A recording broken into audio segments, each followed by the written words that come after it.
Two my Ankuran biology class.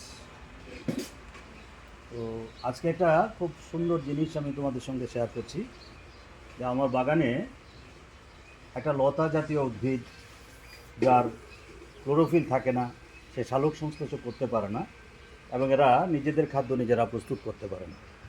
এদের কোনো পাতাও হয় না, মূলও হয় না।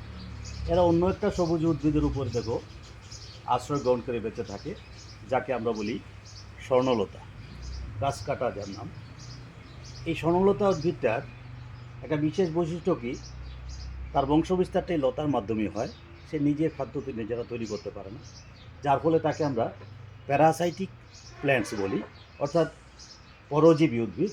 সে দেখো অন্য একটা উদ্ভিদের উপরে আশ্রয় গ্রহণ করে, সেই উদ্ভিদটা থেকেই ফস্টোরিয়া বা চোষক মূলের সাহায্যে খাদ্যরস শোষণ করে, পুষ্টি সম্পন্ন করে।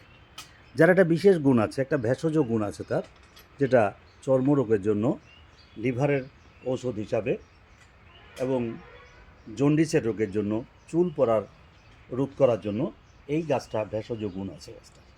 তো আমি তোমাদের একটা খুব সুন্দর জিনিস দেখালাম, কারণ ক্লাস 9-এর ছাত্রছাত্রীদের জন্য একটা প্রশ্ন থাকে একটা পরজীবী উদ্ভিদের নাম, আমরা চট করে বলে দিই স্বর্ণলতা। আসলে গাছটা দেখতে কেমন, গাছটা কিভাবে তার পুষ্টিক্রিয়া সম্পন্ন করে, কিভাবে তার বংশবিস্তার করে, তার সম্পর্কে আমরা একটা জানলাম। আশা করি তোমাদের ভালোই লেগেছে। আজকে তাহলে একটু রাখছি, সবাই ভালো থাকবে।